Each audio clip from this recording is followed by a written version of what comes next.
শিবির কেন রক কাটে এবং সেটা কি আসলে কেবলই মিথ?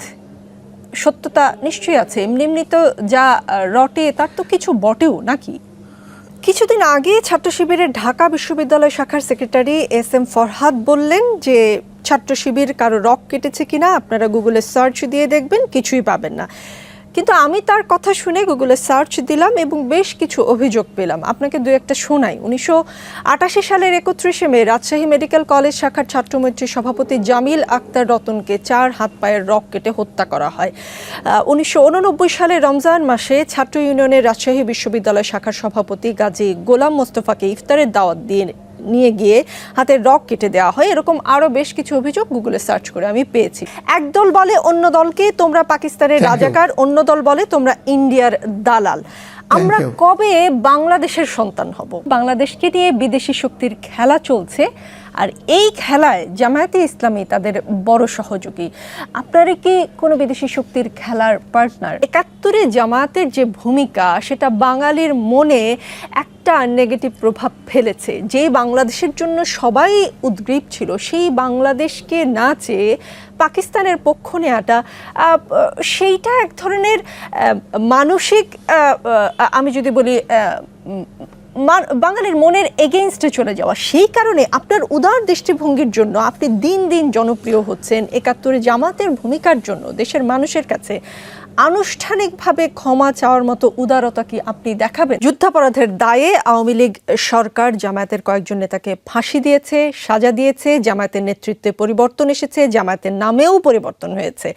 জামায়াতে ইসলামী বাংলাদেশ থেকে বাংলাদেশ জামায়াতে ইসলামী হয়েছে। কিন্তু যুদ্ধাপরাধের সেই দায় থেকে কি আসলে জামায়াত দল হিসেবে বের হতে পারবে? আপনি সেই সময় এবং বর্তমান সময়ের জামায়াতকে কিভাবে ব্যাখ্যা করবেন? যদি কখনো রাষ্ট্র ক্ষমতায় যান, ইন্ডিয়ার সাথে এবং পাকিস্তানের সাথে আপনাদের সম্পর্কটা কেমন হবে? নারীদের জন্য হিজাব বাধ্যতামূলক করা হবে কিনা? আমিরে জামাত ডাক্তার শফিকুর রহমান, আসসালামু আলাইকুম, কেমন আছেন আপনি? ওয়ালাইকুম আসসালাম ওয়া রাহমাতুল্লাহ। আলহামদুলিল্লাহ, আমি ভালো। আপনি কেমন আছেন? জি, আমিও ভালো আছি। আপনি ভালো আছেন শুনে আমার ভালো লাগছে। কিন্তু জামায়াত যদি কখনো ক্ষমতায় আসে, নারীরা কেমন থাকবে? খুব কমন একটা কথা আছে, জামায়াত এলে দেশটা আফগানিস্তান না হয়ে পাকিস্তান হয়ে যাবে। কোনটা হতে পারে? নারী মনের প্রশ্ন এটা। দেশ জামাত ইসলামী যদি জনগণের ভোটে নির্বাচিত হয়ে ক্ষমতায় আসে, তাহলে নারীদের ক্ষেত্রে এই রাষ্ট্রের বা সরকারের দৃষ্টিভঙ্গি কেমন হবে? এটা কি পাকিস্তান স্টাইল হবে, নাকি আফগান স্টাইল হবে, নাকি অন্য কিছু হবে? না, বাংলাদেশ পাকিস্তানও হবে না, আফগানিস্তানও হবে না, বাংলাদেশ বাংলাদেশ থাকবে। তাহলে কেমন হবে সেই চিত্রটা? আজকেও আমরা 3টা দেশের রাষ্ট্রদূতের সাথে একসাথেই বসেছিলাম, তাদের একজনের সম্মানিত রাষ্ট্রদূতের বাসায়। এ প্রসঙ্গ সেখানেও এসেছিল। এ প্রশ্নের জবাব আগেও অনেকবার দিয়েছি, আবার দিচ্ছি। বাংলাদেশ জামাত ইসলামী বিশ্বাস করে যে নারী পুরুষের সম্মেলনেই একটা সমাজ গড়ে ওঠে এবং সমাজ তার কাঙ্ক্ষিত ইস্পিত লক্ষ্যের দিকে এগিয়ে যায়। নারীকে বাদ দিয়ে সমাজ নয়, পুরুষকেও বাদ দিয়ে সমাজ নয়। যার যার অবস্থানে আল্লাহর দেওয়া মেধা, যোগ্যতা, দক্ষতা অনুযায়ী পরিবার, দেশ এবং জাতি গঠনে সবাই ভূমিকা রাখবে। এটি তাদের ন্যায্য অধিকার এবং রাষ্ট্রীয় দায়িত্বও বটে নাগরিক হিসাবে। এদিক থেকে বিবেচনা করলে আফগানিস্তানে অ্যাকচুয়ালি কি হচ্ছে এটা আপনিও চোখে দেখছেন না, আমিও দেখছি না। শুধু মিডিয়ার মাধ্যমে মাঝে মাঝে কিছু খণ্ডচিত্র আমাদের কাছে যেটুকু আসে তাই নিয়ে আমাদের ধারণা। আমরা যে আদর্শটা লালন করি এটা পাকিস্তান কিংবা আফগানিস্তান কেন্দ্রিক নয়। এটি হচ্ছে দুনিয়ার সর্বশ্রেষ্ঠ রাষ্ট্র ব্যবস্থা, যেটা 1500 বছর আগে মানবতার মুক্তির জন্য প্রতিষ্ঠিত হয়েছিল, মদিনা কেন্দ্রিক। আমরা ওই ব্যবস্থাটাই চাই। সেই রাষ্ট্রে নারীদের অবস্থান কেমন ছিল? আপনি একজন বিজ্ঞ সাংবাদিক হিসাবে আমি বিশ্বাস করি আপনি জানেন, সেই রাষ্ট্রে নবী করিম সাল্লাল্লাহু আলাইহি ওয়াসাল্লাম তিনি মহিলাদেরকে রাষ্ট্রীয় গুরুত্বপূর্ণ কাজকর্মে এঙ্গেজ করেছিলেন, এমনকি যুদ্ধের ময়দানেও সঙ্গী বানিয়েছিলেন। তারা পুরুষদের সাথে থেকে যুদ্ধ করেছেন। ওদের কঠিন বিপদের সময় আল্লাহ রসুলের সামনে একজন যোদ্ধা জীবনের ঝুঁকি নিয়ে আল্লাহ রসুলকে আগলে রেখেছিলেন। তিনি ছিলেন একজন নারী, একজন মহিলা, একজন মা, হযরতে মুসাইবা রাদিয়াল্লাহু তাআলা আনহা। তিনি ঢাল ছিলেন আল্লাহ রসুলের জন্য।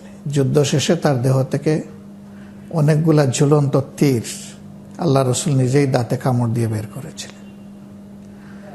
এখান থেকে বুঝতেই পাচ্ছেন যে মানব জীবনের সবচেয়ে কঠিন কাজের নাম হচ্ছে যুদ্ধ। সেই ময়দানেও যখন মহিলারা অংশগ্রহণ করেছেন, কাজেই তাদেরকে গৃহবন্দী করে রাখা অথবা তাদের সামাজিক দায়িত্ব পালন থেকে বাধা দেওয়া এ অধিকার কারণেই। জি, রাষ্ট্রীয় কাজকর্মে তিনি মহিলাদের পরামর্শ নিয়েছেন, ব্যবসা তারা পরিচালনা করেছেন, শিক্ষা তারা দান করেছেন। এক কথায় সমাজের সকল ক্ষেত্রেই তাদের সম্মানজনক অবস্থান এবং বিচরণ ছিল। জি, সম্মানজনক অবস্থান এবং বিচরণ ছিল। আপনি 1000 বছর আগের কথা বললেন, সেই ব্যবস্থা, জি ডাক্তার শফিকুর রহমান, সেই ব্যবস্থা কার্যকর কিনা জানতে মন চায়। আর আপনাদের দলের নারীদের আমরা উচ্চ পদে যারা আছেন তাদের প্রকাশ্যে কেন দেখি না? তাদেরকে মিডিয়ায় আসতে মানা? মানে আমরা যদি চাই যে বাংলাদেশ জামায়াতে ইসলামী থেকে উচ্চ পদস্থ কোনো একজন নারীকে আমি আমার টকশোতে আনবো, সেটার অনুমতি কি আছে আপনাদের দল থেকে? অবশ্যই আছে, অবশ্যই আছে, এবং আপনি পাবেন। এখন আপনি বলছিলেন তাদেরকে দেখছেন না কেন, আমাদেরকেও তো দেখেন নাই। 15.5 বছর আমরাও তো দৃশ্যপটের বাইরে ছিলাম, আমাদেরকে বাইরে রাখা হয়েছে, মিডিয়াকে আমাদের কাছে আসতে দেওয়া হয়নি, আমরাও মিডিয়ার কাছে যেতে পারিনি। তো মিডিয়া ছাড়া বাংলাদেশের মানুষ দেখবেটা কীভাবে? সেই দেখার রাস্তাটাই তো বন্ধ করে রাখা হয়েছিল। মিডিয়া তো বহু পরের কথা। ছেলে এবং পিতা এক টেবিলে বসে খাবার গ্রহণ করছেন, ওখান থেকে ধরে নিয়ে তাদের বিরুদ্ধে মামলা দেওয়া হয়েছে, তারা রাষ্ট্রের বিরুদ্ধে ষড়যন্ত্র করছেন। তো সেটা দেখার তো কোনো পথ ছিল না। এখন আমরা শুরু করেছি, আপনারা দেখবেন ইনশাআল্লাহ। জি, জামাতে ইসলাম, আপনি যদি সেরকম কাউকে এক্সপেক্ট করেন আপনি পাবেন। জি, সেটা একটা আশার কথা। জামাতে ইসলাম ক্ষমতায় আসলে নারীদের জন্য হিজাব বাধ্যতামূলক করা হবে কিনা? কাউকে কোনো কিছুই বাধ্যতামূলক করা হবে না। পোশাক চয়েসের দায়িত্ব নাগরিকের। রাষ্ট্র তাকে সব দিক থেকে সুস্থ সংস্কৃতির বিকাশে সহায়তা করবে, কিন্তু কাউকে কোনো ব্যাপারে বাধ্য করা ইসলাম এটা পছন্দ করে না। জামায়াতে ইসলামী ক্ষমতায় এলে বাঙালি সংস্কৃতির কি হবে? তখন কি পয়লা বৈশাখ এখন যেভাবে উদযাপন করি আমরা, মঙ্গল শোভাযাত্রা থাকবে, বাউল গান হবে, নাকি কাওয়ালি সন্ধ্যা হবে প্রতিনিয়ত? নাগরিকদের ডিজায়ার অনুযায়ী তার সংস্কৃতি পরিচালিত হবে এবং সেই ডিজায়ারকে বিকশিত করার দায়িত্ব থাকবে রাষ্ট্রের। রাষ্ট্র হবে সহায়ক শক্তি, জনগণ তার মতো করে তার সংস্কৃতিকে সাজাবে এবং পরিচালিত করবে। তখন জনগণই সিদ্ধান্ত নেবে যে সেখানেও কোনো সংস্কার প্রয়োজন নাকি এইভাবে চলবে। কিছুদিন আগে ছাত্র শিবিরের ঢাকা বিশ্ববিদ্যালয় শাখার সেক্রেটারি SM ফরহাদ বললেন যে ছাত্র শিবির কারো রক কেটেছে কিনা আপনারা গুগলে সার্চ দিয়ে দেখবেন, কিছুই পাবেন না। কিন্তু আমি তার কথা শুনে গুগলে সার্চ দিলাম এবং বেশ কিছু অভিযোগ পেলাম। আপনাকে দু একটা শোনাই। 1988 সালের 31শে মে রাজশাহী মেডিকেল কলেজ শাখার ছাত্রমৈত্রী সভাপতি জামিল আক্তার রতনকে 4 হাত পায়ের রক কেটে হত্যা করা হয়। 1989 সালে রমজান মাসে ছাত্র ইউনিয়নের রাজশাহী বিশ্ববিদ্যালয় শাখার সভাপতি গাজী গোলাম মোস্তফাকে ইফতারের দাওয়াত নিয়ে গিয়ে হাতের রক কেটে দেওয়া হয়। এরকম আরও বেশ কিছু অভিযোগ গুগলে সার্চ করে আমি পেয়েছি। সত্য মিথ্যা আসলে আরেকটু ইনভেস্টিগেট করলে হয়তো আমি বের করতে পারতাম। মানে শিবির কেন রক কাটে এবং সেটা কি আসলে কেবলই মিথ? সত্যতা নিশ্চয়ই আছে। এমনি তো যা রটে তার তো কিছু বটেও নাকি? আচ্ছা, অনেক অনেক ধন্যবাদ আপনাকে। শিবির রক কেটেছে কিনা সেটা একটা প্রশ্ন। কাটলে কার কার কেটেছে, কতটা কেটেছে, কোন সময় কোন জায়গায় কেটেছে এবং কেন কেটেছে, 3 প্রশ্ন, একের মধ্যে 3। তা আমি এর জবাব অবশ্যই দেব। কিন্তু এও কি আপনি একটু লক্ষ্য করেছেন, একজন সচেতন নাগরিক হিসাবে আমি বাদ দিলাম আপনি সাংবাদিক, অবশ্যই আপনি সাংবাদিক, এটাকে একদিকে রাখলাম। একজন দায়িত্বশীল নাগরিক হিসাবে আপনার কাছে আমার জানার বিষয় যে শিবিরের ছেলেদের একটা ইটের উপরে মাথা রেখে আর একটা ইট দিয়ে এই রাজশাহী বিশ্ববিদ্যালয়ে একজন করে 4 জনকে খুন করা হয়েছে, এটা কি আপনি জানেন? সেটা যারা করেছে তাদেরকে প্রশ্ন করব। খবর নেবেন। জি, প্রশ্ন করব তাদেরকে। 2 নম্বর, হ্যাঁ ঠিক, আপনি খবর নেবেন। 2 নম্বর হলো যে আপনি অত দূরে যাব না, ভেরি রিসেন্ট পাশে চলে আসেন। এই যে বিশ্বজিৎ নামে একটা ছেলে, ও একজন দর্জি, একটা আন্দোলনের সময় দৌড়াইয়া আত্মরক্ষা করতে গিয়ে সে হয়তো মনে করেছে রাস্তায় থাকলে আমার কোনো বিপদ হবে, একটা ভবনে সে আশ্রয় নিয়েছিল, সেখানে তাকে শিবির বলে কুপিয়ে জায়গায় শেষ করে দেওয়া হলো। সে চিৎকার দিয়ে বলছিল আমি হিন্দু, এইটাও কিন্তু তারা কনসিডারেশনে নেয় নাই। তুই শিবির এইটা বলেই তাকে এইভাবে কুপিয়ে স্পষ্ট দিবালুকে হত্যা করা হয়েছে এবং তাদের কিছু শাস্তি হয়েছে। আমি জানি না আলটিমেটলি সেই শাস্তি বাস্তবায়ন কতটুকু হবে। 3 নম্বর আবরার ফাহাদ, এই যে বুয়েটে, এই ছেলেটা নামাজ পড়ে মানুষকে নামাজের জন্য আহ্বান জানায়। এই দোষে তাকে সন্দেহ করা হয়েছে সে শিবিরও যদি হয় তাহলে কি এইভাবে কাউকে মারার কোনো বিধান আছে? আমাদের আইন, আমাদের সংবিধান কাউকে কি এখতিয়ার দিয়েছে? তো তার দোষ কি? সে শিবির। শুধু এই জন্য তাকে পিটে মেরে ফেলা হলো একটা ছেলেকে। বুয়েটে চান্স পায় কারা? বাংলাদেশে মেধার জগতে সর্বোচ্চ আসনে যাদের অবস্থান, তারা একটা বড় ধরনের প্রতিদ্বন্দ্বিতার মধ্য দিয়ে নিজেদের জায়গাটা করে নেয়। সেই ছেলেটাকেই হত্যা করে ফেলা হলো। এরকম শত শত ছেলেকে বিভিন্ন ক্যাম্পাসের বাইরে হত্যা করা হয়েছে। এখন আসেন রক্ষাটার ব্যাপারে আমি যাচ্ছি। রক্ষাটার ব্যাপারে সুনির্দিষ্ট কোনো অভিযোগে যদি মামলা হয়ে থাকে এবং বাংলাদেশের আদালতে যদি এটা প্রমাণিত হয়, তাহলে যে যার শাস্তি পাওয়ার পাবে। আমি তার পক্ষে দাঁড়াবো কেন? প্রশ্নই উঠে না। সে শিবির হোক আর যেই হোক, এই ধরনের অপকর্ম যেই করবে শাস্তি সে পাক, এটা আমি দাবি করি। কিন্তু শিবির রক্ষাটা এইটা বলে যে প্রপাগান্ডা চালানো হয় আমাদের বিরুদ্ধে, তার বাস্তবতা চ্যালেঞ্জ করে আমরা বহুবার বলেছি কতগুলা রোগ কোথায় কাটা হয়েছে, আমাদেরকে কেউ দিয়ে একটু সাহায্য করেন। এবং সেইগুলার ব্যাপারে যে সমস্ত অভিযোগ হয়েছিল সেই অভিযোগগুলো আদালতে কিভাবে নিষ্পত্তি হয়েছে তা সহ একটু আমাদেরকে দিয়ে সাহায্য করেন। অভিযোগ যেহেতু আমাদের বিরুদ্ধে, তাইলে অভিযোগকারীদের দায়িত্ব হচ্ছে বিষয়টা আমাদেরকে দিয়ে সহযোগিতা করা। তারা যদি ওই রকম কোনো অভিযোগ দিয়ে আমাদেরকে সহযোগিতা করেন, আমরা সেগুলা দেখব। কিন্তু অপবাদটা যেহেতু আপনাদের বিরুদ্ধে, আপনাদেরও তো এগিয়ে আসতে হবে। আপনাদের দলের কেউ যদি এরকম করেই থাকে, আমি শুরুতেই বলেছি যা রটে তার কিছুটা হলেও বটে। আপনাদেরও তো দায় আছে খুঁজে বের করে তাদেরকে দলীয়ভাবে সাজা দেওয়ারও তো একটা রীতি আছে নিশ্চয়ই। হ্যাঁ, অবশ্যই আছে, থাকবে না কেন? যদি কেউ এরকম অপরাধ করে তাকে তো অবশ্যই একটা শৃঙ্খলার আওতায় আনতে হবে, ব্যবস্থার আওতায় আনতে হবে, পদক্ষেপ নিতে হবে। আমরা নেই, যখন যেটা প্রয়োজন মনে করি নেই। আমি রক্ষাটা হিসেবে বলছি না। কেউ দলীয় শৃঙ্খলা ভঙ্গ করলে এবং কারো উপরে আঘাত করলে অন্যায়ভাবে, সেটা অবশ্যই আমরা নেই, নিব না কেন? সব সংগঠন নেই, আমরাও নেই। ডাক্তার শফিকুর রহমান, কিন্তু আমাদের বিরুদ্ধে যে অভিযোগটা, সেইটার বাস্তবতা কতটুকু, আর অন্যদের বিরুদ্ধে হাজারো অপরাধ করার পরে অভিযোগ নেই কেন? না, প্লিজ একটু আমাকে আপনাকে বলতে হবে। না, অভিযোগ নেই এই কথাটা কে বলল? আপনি যেহেতু জামায়াতের আমির, জামায়াত সংক্রান্ত সকল অভিযোগের উত্তরটা আমি আপনার কাছেই চাইবো, আপনার কাছেই চাইবো। আমরা মিডিয়া জগৎ থেকে সেই প্রশ্ন করতে শুনি না কখনো। না, এটা অন্তত আমরা অনুরোধ করব যে সত্যকে সত্য হিসাবে যার বিরুদ্ধে হোক তুলে আনেন। আপনি তাদের প্রতীক হিসাবে আপনাকে বলেছি, আমি আপনাকে বা আপনার মিডিয়াকে আলাদাভাবে এই কথাটা বলছি না। আমরা আপনাদের কাছে সাদা এবং কালো স্পষ্টভাবে সমাজের সামনে আসুক সেটা চাই। আমি যদি কালো হয় আমাকেও আনবেন, আমাকেও ছাড় দেবেন না। না, সেটা অন্তত এই রাজনীতির প্ল্যাটফর্ম থেকে এবং আমি রোকসানা আঞ্জুমান নিকোল ছাড় দিব না, সেই বিষয়ে আপনাকে আশ্বস্ত করতে পারি। আমরা বরঞ্চ পরের প্রশ্নে যাই। একদল বলে অন্য দলকে তোমরা পাকিস্তানের রাজাকার, অন্য দল বলে তোমরা ইন্ডিয়ার দালাল। আমরা কবে বাংলাদেশের সন্তান হব? না, আমরা কিন্তু ওই দালাল বলতে রাজি না। আমরা এই দেশের মানুষ যারাই আছে তাদেরকে বিভক্ত করতে রাজি না। আপনি বোধহয় ইদানিং আমাদের বক্তব্যগুলো লক্ষ্য করছেন। আমরা বলছি যে জাতীয় স্বার্থে সবাইকে এক হতে হবে। রাজনীতি যার যার থাকবে, আদর্শ যার যার থাকবে, ধর্ম যার যার থাকবে, কিন্তু দেশ আমাদের সবার। দেশ আমাদের সবার এই জায়গা থেকে রাষ্ট্রীয় স্বার্থের যে জায়গাটা আছে এখানে আমাদের এক থাকতে হবে। এখন সবাই যদি অন্য দেশের দালাল হয়, তাইলে এই দেশের নাগরিক হবেটাকে? আমরা ওই দালাল কাউকে বলতে রাজি না। একজন দোষ করতে পারে, দোষের জন্য তার বিরুদ্ধে অভিযোগ আসবে, বিচার হবে, শাস্তি পাবে, কিন্তু তাই বলে আমি দালাল হিসাবে ঠেলে দেবো কেন? এটা তো দেশের জন্য লজ্জার বিষয়।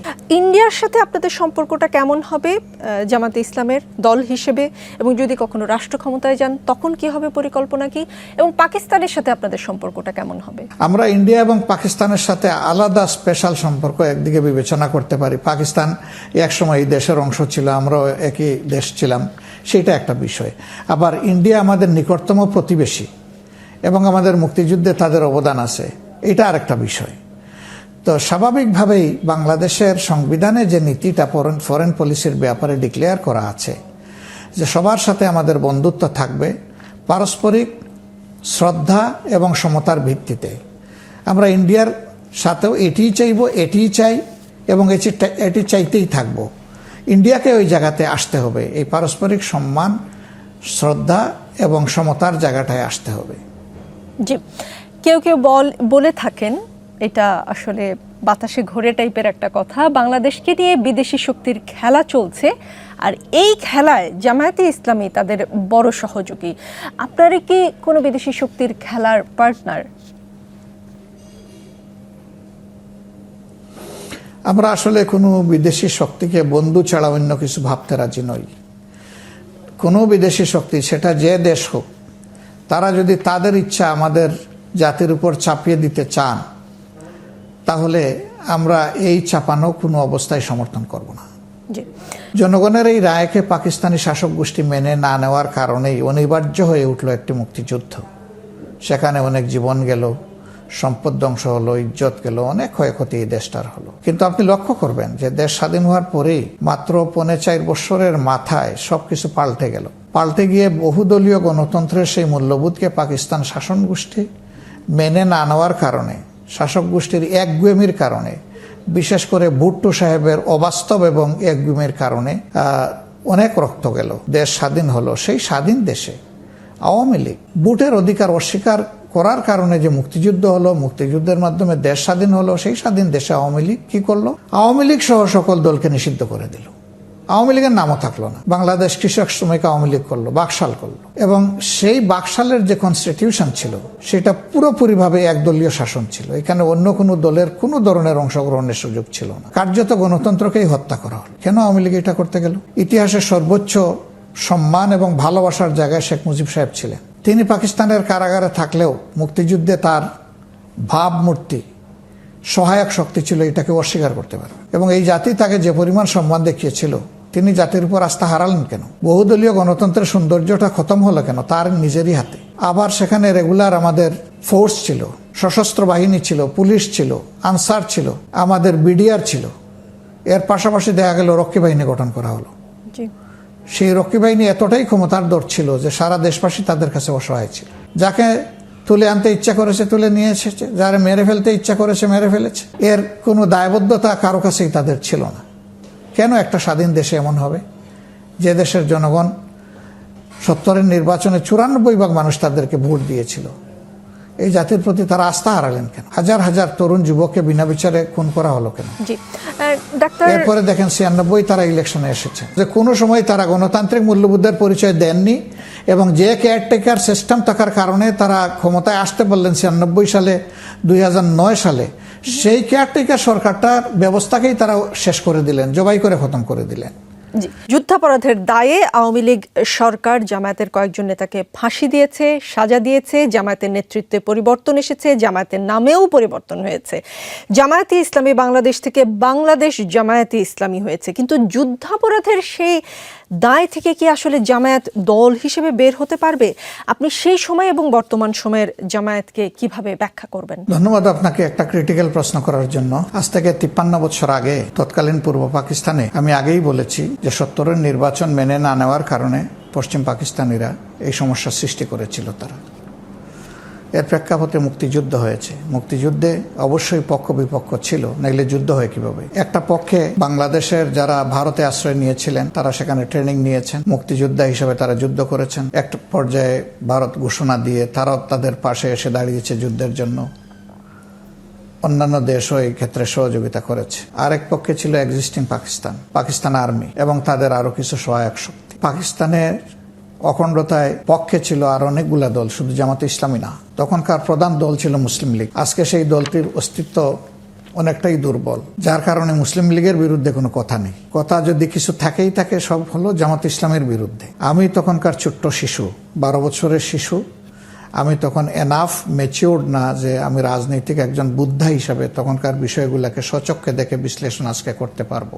আর এখনকার জেনারেশনের অনেকেই তখন জন্ম হয়নি, বেশিরভাগেরই জন্ম হয়নি। তো সেই সময় যদি ধরে নেওয়া হয় যুক্তির খাতিরে যে জামাত ইসলামের কোনো নেতা কোনো ক্রাইম সরাসরি কমিট করেছেন, তাহলে তার বিচার হোক, এতে কারো কোনো আপত্তি নেই। এরকম ক্রাইম যদি তারা কমিট করেই থাকেন, তাহলে তখন স্বাধীন দেশে হাজার হাজার মানুষের বিরুদ্ধে মামলা হয়েছে তাদের ক্রাইমের এগেনস্টে। স্বাধীন এই বাংলাদেশে জামাতেরও যারা 71 সালে ক্রাইম কমিট করেছে তাদেরও তো বিরুদ্ধে মামলা হওয়া উচিত ছিল। কিন্তু যাদেরকে বিচার করে শাস্তি দেওয়া হলো তাদের কারো বিরুদ্ধে আমরা একটা মামলা দেখলাম। এমনকি অধ্যাপক গোলাম আজম, যে 41 জন মানুষের নাগরিকত্ব শেখ মুজিবের সরকার খতম করে দিয়েছিলেন, তার মধ্যে একজন ছিলেন গোলাম আজম সাহেব, তারও বিরুদ্ধে কিন্তু কোনো মামলা ছিল না। নাগরিকত্ব কেড়ে নিয়েছেন কিন্তু কোনো মামলা নাই, আর বাকিদের বিরুদ্ধেও নাই।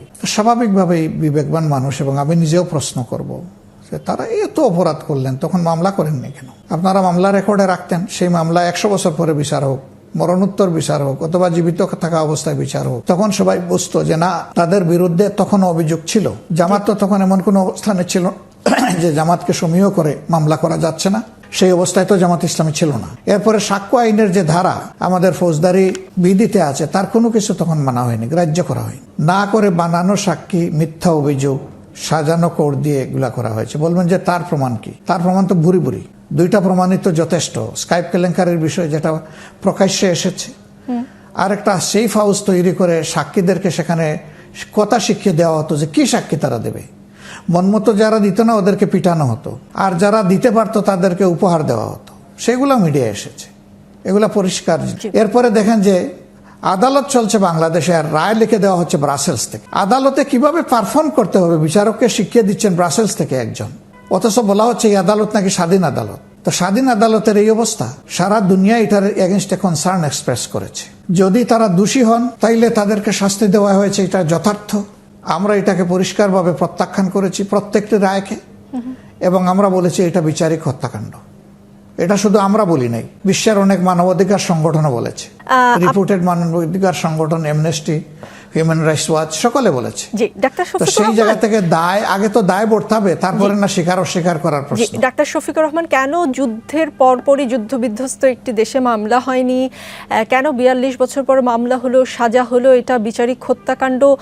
বিভিন্ন বিষয় নিয়ে আপনি প্রশ্ন তুলেছেন, কিন্তু একটা বিষয় তো ঠিক যে 71-এ জামায়াতের যে ভূমিকা, সেটা বাঙালির মনে একটা নেগেটিভ প্রভাব ফেলেছে। যে বাংলাদেশের জন্য সবাই উদ্গ্রীব ছিল, সেই বাংলাদেশকে না চেয়ে পাকিস্তানের পক্ষ নেওয়াটা, সেইটা এক ধরনের মানসিক, আমি যদি বলি বাঙালির মনের এগেইনস্টে চলে যাওয়া। সেই কারণে আপনার উদার দৃষ্টিভঙ্গির জন্য আপনি দিন দিন জনপ্রিয় হচ্ছেন। 71-এ জামাতের ভূমিকার জন্য দেশের মানুষের কাছে আনুষ্ঠানিকভাবে ক্ষমা চাওয়ার মতো উদারতা কি আপনি দেখাবেন? আপনি আর একটা চমৎকার প্রশ্ন তুলেছেন এবং একটা অভিব্যক্তি জানতে চেয়েছেন। দেখেন, এক পাকিস্তান শুধু জামাতে ইসলামী চায়নি, শেখ মুজিবও চেয়েছিলেন। তিনি তাদের সাথে কি ডায়ালগ করেছিলেন হোটেল ইন্টারকন্টিনেন্টালে? সেটাকে দেশ স্বাধীনতার ডায়ালগ করেছিলেন, নাকি তিনি পাকিস্তানের প্রধানমন্ত্রী হওয়ার তার যে অধিকার সেটা নিয়ে আলোচনা করেছিলেন? আমরা পরিষ্কার জানি যে তিনি তার অধিকার ফিরে পেতে আলোচনা করেছিলেন। তিনি পাকিস্তান বাহিনীর হাতে বন্দী হওয়ার আগ পর্যন্ত তিনি নিজের মুখে স্বাধীনতা ডিক্লেয়ার করেননি, কারণ তিনি কনফিডেন্ট ছিলেন যে এটা তার অধিকার, তাকে দিতে হবে। তিনি তো পাকিস্তান থেকে বাংলাদেশকে নিজেই স্বাধীন করতে চাননি। এখন আপনি বলবেন 7ই মার্চের ভাষণ কি হবে? সেই ভাষণ যদি উনি স্ট্যান্ড করেন, তাহলে তাদের সাথে কেন তিনি স্বাধীনতার আলোচনা করলেন না, এবং সেইখানে তৃতীয় পক্ষ রাখলেন না কেন? সেখানে জাতিসংঘ আসতে পারতো সাহায্য করার জন্য। সেই সময় তো অনেক কিছু, ডাক্তার শফিকুর রহমান, সেই সময় তো অনেক কিছু সিদ্ধান্ত নিতে হয়েছে না? যদি স্বাধীনতা প্রকাশ্যে ঘোষণা করত, তাহলে রক্তপাত, ওই সময় রক্তপাত এড়ানোর জন্য অনেক কিছু করা হয়েছে না? বুঝেছিলেন না, তিনি নিশ্চয়ই ভেবেচিন্তে এই কাজগুলা করেছেন, তিনি না ভেবে এগুলা করেননি। তো তার যে স্ট্যান্ড ছিল জামাত ইসলামের সেম স্ট্যান্ড ছিল। এরপরে যুদ্ধ যখন লেগে গেল, আপনি বলছেন যে মানুষ কষ্ট পেয়েছে আমরা মুক্তিযুদ্ধে অংশগ্রহণ না করার কারণে বা সমর্থন না দেওয়ার কারণে। দেশের ভিতর থেকে আমরা ছাড়া আর কি কেউ সমর্থন দিয়েছে? তখন পরিবেশ ছিল না, দেওয়ার কোনো উপায় ছিল না। মুক্তিযুদ্ধে গেলাম না কেন? আমাদেরকে ভারত জায়গা দিত। বাসানী সাহেবের নামের আগে মৌলানা আছে, তারই জায়গা দেয় নাই। তিনি ভারত থেকে পালিয়ে বাংলাদেশে আসতে বাধ্য হয়েছেন। জামাতে ইসলামীকে জায়গা দিত ভারত? এর কোনো সুযোগ ছিল? এটা বাস্তবতা না। যার কারণে জামাতকে বাধ্য হয়ে দেশেই থাকতে হয়েছে। আর দেশে থেকে এখান থেকে কেউ যেমন আওয়াজ তুলতে পারেনি স্বাধীনতার পক্ষে, জামাতের পক্ষে ওটা সম্ভব ছিল না। এটাই বাস্তবতা। কেন জামাত তাইলে সেদিন এই ঐক্যবদ্ধ পাকিস্তান চেয়েছিল এবং এইভাবে স্বাধীনতা চায়নি, সেটা আপনি একটু প্রশ্ন করতেই পারেন। চায়নি এই কারণে 53 বছরে বাংলাদেশের সাথে ভারত যে আচরণ করেছে, জামাতে ইসলামী তখন এটাই বলেছিল যে যদি তাদের সহযোগিতায় বাংলাদেশ স্বাধীন হয় তাইলে পাকিস্তানের খপ্পর থেকে বের হব, কিন্তু ভারতের খপ্পরে আমরা পড়ে যাব। এই জাতি স্বাধীনতার সুফল পাবে না, পায়নি। যার প্রমাণ হচ্ছে যে সরকারেরই গুরুত্ব, বিগত সরকারের গুরুত্বপূর্ণ ব্যক্তি বলেছেন আমাদের সম্পর্ক হইল স্বামী স্ত্রীর সম্পর্ক। এটা অত্যন্ত লজ্জার বিষয়। এরকম কথাও তারা বলেছেন এই জাতির সামনে। ওবায়দুল কাদের বলেছেন, হাসান মাহমুদ সাহেব বলেছেন আমাদের পাশে ভারত থাকলে আমাদের আর কিছুই লাগবে না, এদেশের জনগণ কিছুই না। সেই কথাটি তো তারা মিডিয়ায় বলেছেন। এগুলা তো কোনো অস্বীকার করার মতো বিষয় না। জামাতে ইসলামী এই সমস্ত কনসিকুয়েন্স বিবেচনা করেছিল। ফারাক্কাবাদের অভিশাপ এখন যেটা উপলব্ধি করছি, তিস্তা নিয়ে সিদ্ধান্তহীনতা, কাঁটাতারের বেড়ায় ফেলানির সহ অনেকের ঝুলে থাকা এবং মানুষ খুন করা, তারপরে একতরফা চুক্তিগুলার একতরফা বেনিফিট নেওয়া, বাংলাদেশের উপর দিয়ে সব কিছু যাবে, মালপত্র এভরিথিং যাবে, বাংলাদেশের কোনো অথরিটি চেক করতে পারবে না যে তার দেশের উপর দিয়ে কি যাচ্ছে। সেখানে টেরিফ পাবে না, সেখানে ট্যাক্স পাবে না, যা পাবে সেটা ফকিরের ভিক্ষার মতো। এগুলো তো জামাত যা আশঙ্কা করেছিল তার চাইতে বেশি বাংলাদেশে হয়ে গেছে। একা ইলেকশন করে কখনো সিট পাওয়ার কোনো সুযোগ নাই, অথবা জোটেও তাদেরকে সিট দেওয়া হয় না। তাদের মধ্যেও অনেক দেশপ্রেমিক যোগ্য মানুষ আছেন। আমরা চাই তারা যদি 1% ভোটও পায়, সেখানে তারা 3টা লোক ঢুকতে পারবে। 0.5% পাইলে 0.5%ও যদি পায়, অন্তত একজন লোক ঢুকবে। সেই কোয়ালিটি লোকের কোয়ালিটি সার্ভিসটা এই সংসদ এবং জনগণ পাবে। আমরা সংসদকে একটা প্রতিনিধিত্বমূলক এবং একটা উন্নত গুণসম্পন্ন একটা সংসদ হিসাবে দেখতে চাচ্ছি। এর মাধ্যমে জনগণের রায়ের সঠিক প্রতিফলন হবে আমরা মনে করি। জি, বিএনপির সাথে এই নির্বাচন ব্যবস্থা ছাড়াও আরো অনেক বিষয় ইদানিং দেখছি আপনাদের ঠিক মতের বা মনের মিল হচ্ছে না। সেটা কি গেল 15 বছর বিএনপি আপনাদেরকে ঠিকঠাক মতন পাশে না থাকার কারণে রাগের বহিঃপ্রকাশ, নাকি এখন মাঠে আওয়ামী লীগ নেই বলে আপনারা চাচ্ছেন খুব শক্তিশালী একটি দল হিসেবে বিএনপির প্রতিপক্ষ হিসেবে থাকতে, সেই জন্য কি কারণে? এই দুইটার কোনোটাই না। দল হিসাবে আমরা সকলেই ভিন্ন, আদর্শ আমাদের ভিন্ন, বক্তব্য আমাদের ভিন্নতা থাকবে, এটাই স্বাভাবিক। এটাই বহুদলীয় গণতন্ত্রের সৌন্দর্য। বক্তব্য, আদর্শ, পরিকল্পনা জাতিকে নিয়ে প্রত্যেকটা দলের নিজস্ব আছে। সেই নিজস্ব সক্রিয়তার জায়গা থেকে কথা বলবে। আপনি বলেছেন 15.5 বছর তারা আমাদের পাশে ছিলেন না, এই জন্য ক্ষোভের বা এটা আপনার এক ধরনের বহিঃপ্রকাশ কিনা? মোটেই না। এটা যদি হতো তাহলে যে আওয়ামী লীগ 15.5 বছর আমাদের উপর সবচেয়ে বেশি জুলুম করেছে, আমাদের নেতৃবৃন্দকে খুন করেছে, গুম করেছে, কর্মীদেরকে খুন গুম করেছে, পঙ্গু করেছে, ঘর ছাড়া করেছে, আমাদের অফিসগুলা সিলগালা করে রেখেছে, আমাদের বাড়িঘর বুলডোজার দিয়ে ভেঙে দিয়েছে, তাইলে ক্ষোভের প্রকাশটা তাদের উপরে সবচেয়ে বেশি গোড়াইতাম। কই, আমাদের দ্বারা তো বাংলাদেশে এই ধরনের কোনো উদাহরণ নাই। এই পরিবর্তন হওয়ার পরে সামান্য কারো একটু লুম ধরে আমাদের কোনো সহকর্মী অথবা কোনো সমর্থক টান দিয়েছে, কারো কিছু দখল করেছে, কারো কাছে চাঁদা চেয়েছে, কারো জীবনকে হুমকির মুখে ফেলে দিয়েছে, কই, কারো কাছ থেকেই তো আমরা কোনো অভিযোগ শুনিনি। আপনারাও শুনেননি। আপনারা শুনলে মিডিয়ায় তুলে ধরতেন। তা আমরা তো সহনশীল একটা দল, আমরা সহনশীলতা এবং সহমর্মিতার রাজনীতিতে বিশ্বাস করি। এই জন্য আমাদের ওইগুলা কিছুই নেই। আর বলছেন যে এখন আওয়ামী লীগ নাই বলে আমরা বিএনপির সাথে পাল্লা দিয়ে এখন প্রধান দল হতে চাই কিনা, না, ওটাও বিষয় না। আওয়ামী লীগ থাকুক না থাকুক, তাতে আমাদের আদর্শের মৌলিকত্বের কোনো পরিবর্তন হবে না। আমরা জনগণের কাছে আমাদের কথা এবং কর্ম নিয়ে হাজির হব।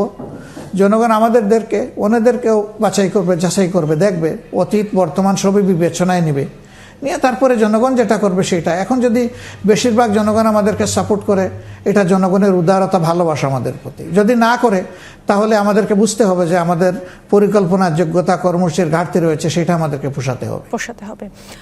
প্রধান উপদেষ্টা ডক্টর ইউনূস বলেন ছাত্ররা জুলাই আন্দোলনের মাস্টারমাইন্ড। সাবেক প্রধানমন্ত্রী শেখ হাসিনা তখন বলছিলেন আন্দোলন চলাকালে বারবার তিনি বলেছেন যে এটা ছাত্রদের আন্দোলন নয়, এটা জামায়াত শিবিরের আন্দোলন। পরবর্তীতে আমরা দেখলাম সাদিক কায়েমকে আর মানে তার আন্দোলনের সঙ্গী সাথীরাও জানতো না যে সে শিবির কর্মী। আন্দোলনের মাস্টারমাইন্ড কারা? আপনারা নন তো হিডেন মাস্টারমাইন্ড? আন্দোলনের মাস্টারমাইন্ড বাংলাদেশের 18 কোটি মানুষ, যারা মজলুম ছিল, তাদের সবার স্রোত এক মোহনায় এসে মিলিত হয়েছিল। এই জন্য সমাজের এই পরিবর্তনটা এসেছে। এখন ইউনূস সাহেব কোন দৃষ্টিভঙ্গি থেকে কোনো একজনকে বা একাধিক ব্যক্তিকে বলছেন, এর ব্যাখ্যা তিনি দিতে পারবেন, এর ব্যাখ্যা আমার কাছে নাই। তিনি এটা দেওয়ার সাথে সাথে অন্যান্য সমন্বয়করা বলেছে যে না, আমাদের মাঝে ওই রকম মাস্টারমাইন্ড বলতে কেউ ছিল না, আমরা সম্মিলিতভাবে এক হয়ে কাজ করেছি। এটা সমন্বয়করা বলেছে, আমরা বলি নাই। আর শেখ হাসিনা বলেছেন এটা জামাত শিবিরের আন্দোলন ছিল, এটাও সঠিক নয়। তাইলে তো জামাত শিবিরের মানুষ হয়ে গেছে 18 কোটি মানুষ। এই জন্য শেখ হাসিনার জন্য আমরা একটা উপহার পাঠিয়ে দিতে পারি। তিনি যদি তার এই কথার কারণে যদি এই 18 কোটি মানুষই বাংলাদেশের জামাত ইসলামের পক্ষে এসে দাঁড়ায়, এটা উনি অনেক কথাই অতীতে বলেছেন যেগুলোর সাথে বাস্তবের কোনো মিল ছিল না। তিনি এও তো বলেছিলেন যে সবাই পালিয়ে যাওয়ার কথা বলে অমুক পালায় না, এই কথা তো উনি বলেছিলেন। তো উনি গেলেন কেন? উনি থাকতেন, থেকে পরিবেশটা ফেস করতেন। আমাদের নেতৃবৃন্দকে খুন করেছেন, কেউ তো পালিয়ে যায়নি, সবাই তো দেশেই ছিল। একজন বিদেশে ছিলেন, তিনি ফেস করার জন্য সাহস করে দেশে এসেছিলেন, তারও ফাঁসি হয়েছে। মীর কাসিম আলী সাহেব, বিশিষ্ট মিডিয়া ব্যক্তিত্ব, আপনাদেরই জগতের মানুষ। তো আমরা তো পালাইনি, তো তার কোন কথাটা সঠিক বলবো? বক্তব্যে খুঁজে পেয়েছি আপনি বলেন নাইদার মেজরিটি নর মাইনরিটি, উই ওয়ান্ট ইউনিটি। আপনি বলেছেন my country right or wrong. আপনার বক্তব্য থেকে এই পাওয়া কথাগুলো যেরকম একটা জায়গা থেকে আপনি বলেন, এমন জায়গায় আমরা কেমন করে পৌঁছাবো? আমরা পৌঁছে যাব, এই ব্যাপারে আমরা কনফিডেন্ট। এবং আমরা সকল ধর্মের লোকদের সাথে আমরা মিশেছি, সকল গ্রুপের লোকদের সাথে মিশার সুযোগ নিচ্ছি। আমরা এই বার্তা সবাইকে দিচ্ছি। আমরা চাই যে এই বার্তা নিয়ে সবাই নিজের জায়গা থেকে সবাই কনফিডেন্ট হোক, আত্মবিশ্বাসী হোক। আমরা পরিষ্কার বলি, মসজিদে যদি পাহারার প্রয়োজন না হয়, মন্দিরে পাহারা লাগবে কেন? এটা তো একটা ডিসপ্যারিটি। এটা প্রমাণ করে যে আমাদের সমাজে এখনো ডিসপ্যারিটি আছে। আমরা ওই ডিসপ্যারিটিটাকে খতম করতে চাই, যে সবাই যার যার জায়গা থেকে সম্মানিত মর্যাদাবান নাগরিক হিসাবে যেন এই দেশে বসবাস করতে পারে। ধর্ম এবং দল সিলেকশন করার দায়িত্ব এভরি ইন্ডিভিজুয়ালের। এখানে হস্তক্ষেপ করার অধিকার কারোই নেই। আমরা এটাতে গভীরভাবে বিশ্বাস করি, আমাদের কর্মের মাধ্যমে প্রমাণ করছি এবং আরও করব সুযোগ পেলে ইনশাআল্লাহ। জি, ডাক্তার শফিকুর রহমান, অনেক ধন্যবাদ সময় দেওয়ার জন্য। ভালো থাকুন।